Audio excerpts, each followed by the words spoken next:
আসলে আমি ১৯শে জুলাই গুলিবিদ্ধ হয়েছিলাম। আজকে ২৬ সালের ১৮ জুলাই। ২৪-এর ১৯শে জুলাই আমি গুলিবিদ্ধ হয়েছিলাম। তো সেদিন খুব ভয়াবহতা। বাংলাদেশে যে এই ২৪শে জুলাই গণঅভ্যুত্থানের দিন সবচেয়ে বেশি শহীদ হয়েছে ১৯শে জুলাই।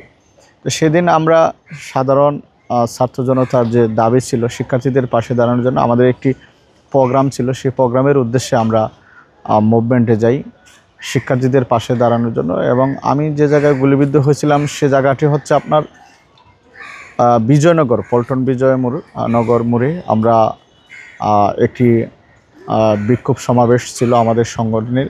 সেই জায়গা থেকে আমি ছাত্রদলের সাধারণ সম্পাদক নাসির ভাই ছিলেন সে জায়গায়, ওনার নেতৃত্বে আমরা সেখানে অবস্থান করেছিলাম।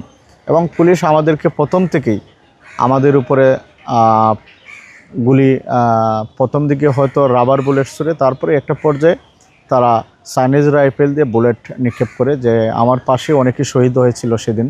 এবং আমি ১৯শে জুলাই সম্ভবত তখন বিকাল ৩টার দিকে হঠাৎ পুলিশ আমাদেরকে লক্ষ্য করে গুলি করে, এবং আমার ডান পাশে একজন যুবদল কর্মী, ওনার মাথায় বুলেট লেগে মুহূর্তে উনি শহীদ হয়ে যান।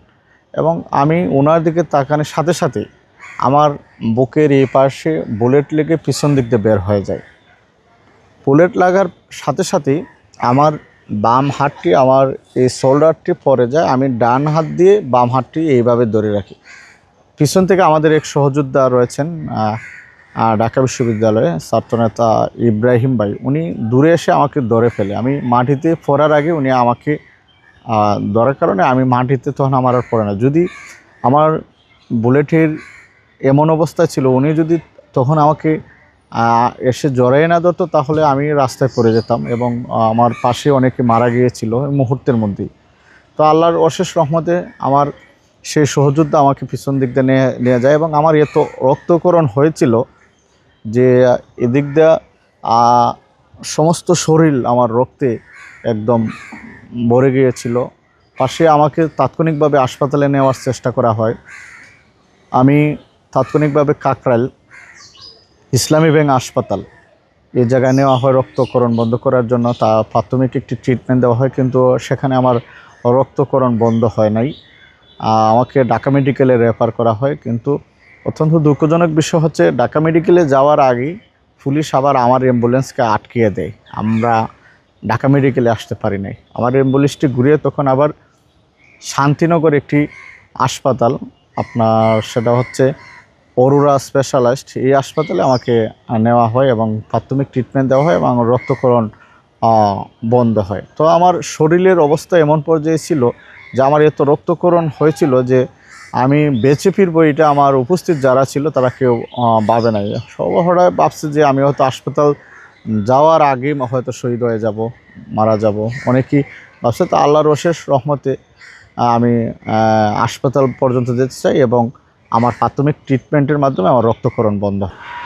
আসলে আমি গুলিবিদ্ধ হওয়ার পরে আমার আশেপাশে যারা ছিল তারা যেভাবে আমাকে দেখে চিৎকার করেছিল, কান্না করেছিল, তখন আমি বুঝতে পেরেছি আমি ভয় পেয়ে গেছিলাম যে মনে হয় আমি মারা যাব। কারণ আমার বুলেটটি একদম বুকের পাশে এবং আমার রক্ত সমস্ত শরীর দিয়ে পড়তেছে। তা উপস্থিত যে ছাত্র জনতা যারা ছিল তারা আমার দেখে সবাই কান্না করছিল, এবং অনেকটা আমি তাদের কান্না এবং চিৎকারে আমি অনেকটা ভয় পেয়েছিলাম। আমি ভাবছি হয়তো আমি মারা যাব, আমার অবস্থাটা এতটা ক্রিটিক্যাল পর্যায়ে যাচ্ছে। এবং আমার প্রাথমিকভাবে আমি হয়তো বুলেট লাগার সাথে সাথে ধীরে ধীরে আমি বুঝতে পেরেছি আমি সেন্সলেস হয়ে যাচ্ছি। আর রক্তক্ষরণের কারণে আমি হাসপাতাল যাচ্ছি এবং এক হাসপাতাল থেকে হাসপাতালে আনা হচ্ছে, যত দেরি হচ্ছে ততই আমার আসলে সেন্সলেস, আমার রক্ত বন্ধ হচ্ছে না। এই জায়গা থেকে আমি আবার পুনরায় ফিরতে পারবো, আমার স্বাভাবিক জীবনে আসতে পারবো, এটা তো ভিন্ন বিষয়। আমি বাঁচতে পারবো কিনা এইটাই আমার মধ্যে একটি ভয় কাজ করছিল।